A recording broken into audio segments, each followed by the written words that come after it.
आज सुबह अराउंड 7:45 और 8 AM के बीच में एक अनफॉर्चुनेट इंसिडेंट हुआ यहाँ पर रिवर जहल में। एक बोट कैप्साइज हुई, इसका एक्सेप्टेंस इस टाइम कर रहे हैं कि कितने लोग उसमें थे। तो एज ऑफ नाउ जो हमारे पास अभी हमने इस पर जांच की है वो ये है कि दैट इसमें हमारे पास अराउंड 15 लोग जो हैं वो सवार थे, जिसका ब्रेकअप ये है कि उसमें 7 जो थे माइनर्स थे और जो 8 है वो एडल्ट्स थे। और सुबह से ही अगर आप देखेंगे रेस्क्यू ऑपरेशन जारी है, चाहे पुलिस, आर्मी, SDRF, NDRF के द्वारा। हमारी पूरी टीम यहाँ पर है और हम लोगों ने सुबह से 12 लोगों को जो है वो रेस्क्यू किया, जिसमें अनफॉर्चुनेटली 6 की डेथ हो गई और बाकी जो 6 हैं उनमें 3 जो है वो ज़ेर इलाज है, वो स्टेबल है, और बाकी 3 नॉर्मल है, वो घर पे है।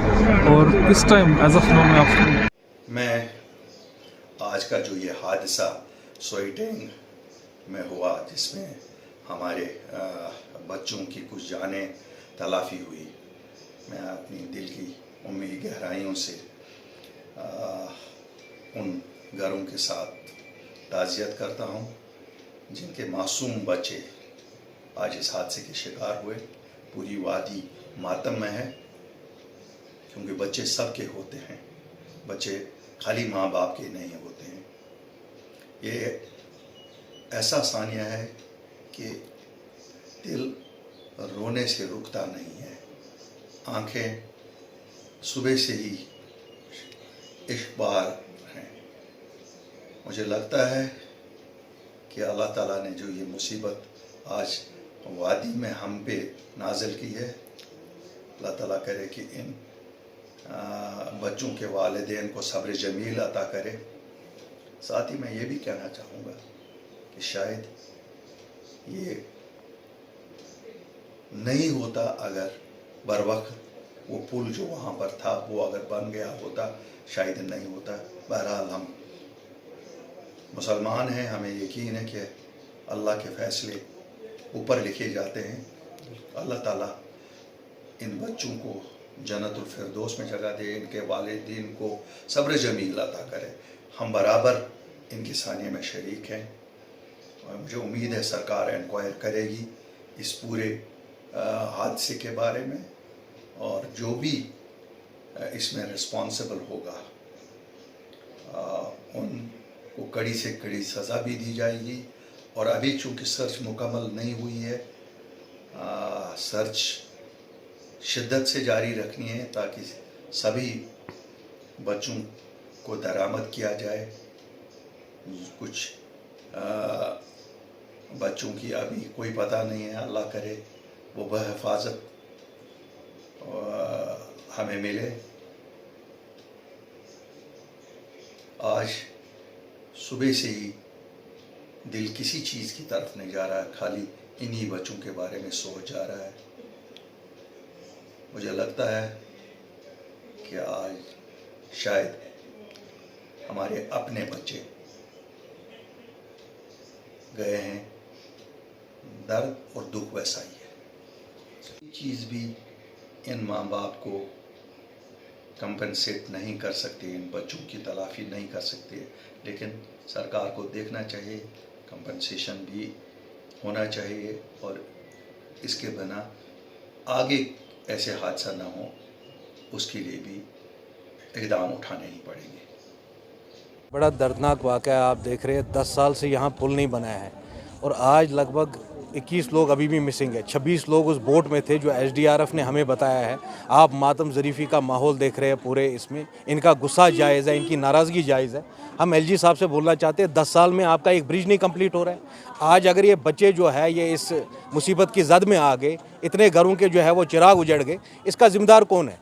आप सबसे पहले देख लीजिए 10 साल से ये ब्रिज कंप्लीट क्यों नहीं हुआ? यहाँ के साबिका MLA कहाँ हैं? DDC कहाँ हैं? जब उनको वोट मांगने होते वो घर घर जाते भीख मांगने, और आज कोई यहाँ नहीं आया है। अगर सुबह ये वाक़ा हुआ, खुद मैंने डायरेक्टर SDRF से बात की कि भाई बोट्स टाइमली डिप्यूट क्यों नहीं हुई है। 21 लोग अभी भी मिसिंग है, जो कि SDRF की रिपोर्ट है हमारी। आप देख रहे हैं कितना पूरे इलाके में मातम का माहौल है। इसका ज़िम्मेदार कौन है आखिर? अगर 10 साल से ये ब्रिज नहीं बन रहा है, LG साहब को इंक्वायरी करनी चाहिए। जो साबिका यहाँ पर एमएलएज रहे हैं इस इलाके में, उनकी इंक्वायरी होनी चाहिए कि ये 10 साल से ब्रिज क्यों नहीं कंप्लीट हुआ है। जो आज इन बच्चों का कत्ल है, इसके लिए इंक्वायरी होनी चाहिए। CBI inquiry should be ordered in this entire fiasco. आज 21 बच्चे इनके घर के चिराग उजड़ गए, कल किसी और के साथ यही होगा। यही हाल आपने कमरवारी नूरबाग में भी देखा, 11 साल हो गए वो ब्रिज नहीं बन रहा है। आखिर अगर ये हुकूमत ब्रिज भी नहीं बना सकती है, इनका क्या काम है फिर यहाँ रहने के लिए? इनकी कौन सी जिम्मेदारी बनती है यहाँ काम करने के लिए? बस यही हम इनके मातम में शामिल होने यहाँ आए हैं। और सबसे बड़ा सवाल जो यहाँ है, एलजी साहब को खुद यहाँ आना चाहिए। यहाँ के जो साबिका एमएलए है, जो यहाँ के रिप्रेजेंटेटिव्स हैं, उनको आना चाहिए। जब वो वोट मांगने घर घर जा सकते हैं तो इनकी मुसीबत के साथ क्यों नहीं खड़े हैं? वो पहले जवाब दे, 10 साल से ये ब्रिज क्यों नहीं बना? ये हाल आज यहाँ हुआ है, कल ये कमरवारी में होगा। इसी तरह आप केरन में देख रहे हैं, केरन में 6 साल से ब्रिज नहीं बन रहा है। आफान वरनाव लोला में नहीं बन रहा है। इस गवर्नमेंट से ब्रिज नहीं बनाए जाते और ये बड़ी बड़ी बातें कर रहे हैं। इन बच्चों का कत्ल इनके सर पे, आई एम सॉरी टू से। आज हो सकता है इनकी हुकूमत हो, कल अगर कोई ऐसे साफ पाक दामन लोगों की हुकूमत आई, and inquiry will be ordered in this case. 21 बच्चे जो जाँ बाग हो गए, इनकी जिम्मेदारी किस पर है? एलजी साहब should come here and answer the questions. बहुत ही दिलखराश और इंसानियत सोज वाक़ा हुआ है आज हमारे श्रीनगर में, जिसमें एक बोट कैपेसाइज हुआ है बटवारा श्रीनगर में, और कई बच्चे, कई नौनिहाल, कई औरतों की हमने जान की तलाफ़ी की है। मैं चाहता हूँ वक्ती हुकूमत से ये कहना कि इस सानिया का रिस्पॉन्सिबल कौन है? क्या वो प्रीवियस गवर्नमेंट्स है जिन्होंने आज तक ये जो पुल बन रहा है, आज तक ठेकेदार कहते आए हैं पिछले 12 साल से कि अभी तक ये पुल इनकम्प्लीट है? क्या ये वक्ती हुकूमत है जो कि यहाँ पे हमारे कश्मीर में स्मार्ट सिटियाँ बना रही है और जो रोज़मर्रा ज़िंदगी और जो इम्पोर्टेंट लिंक्स है उन पे ध्यान नहीं दे पा रहे हैं? मैं चाहता हूँ कि वक्ती हुकूमत और एडमिनिस्ट्रेशन को इस चीज़ का ख्याल रखें। हम तो इंसानी जो नुकसान हुए उसकी तलाफ़ी तो नहीं कर सकते हैं, अलबत्ता जो भी कंपनसेशन हो, और डिविजनल कमिश्नर और बाकी एडमिनिस्ट्रेशन से अपील की जाती है कि फिलफोर उन बेरेव्ड फैमिलीज़ को दिया जाए। हम उनके घर में शरीक है।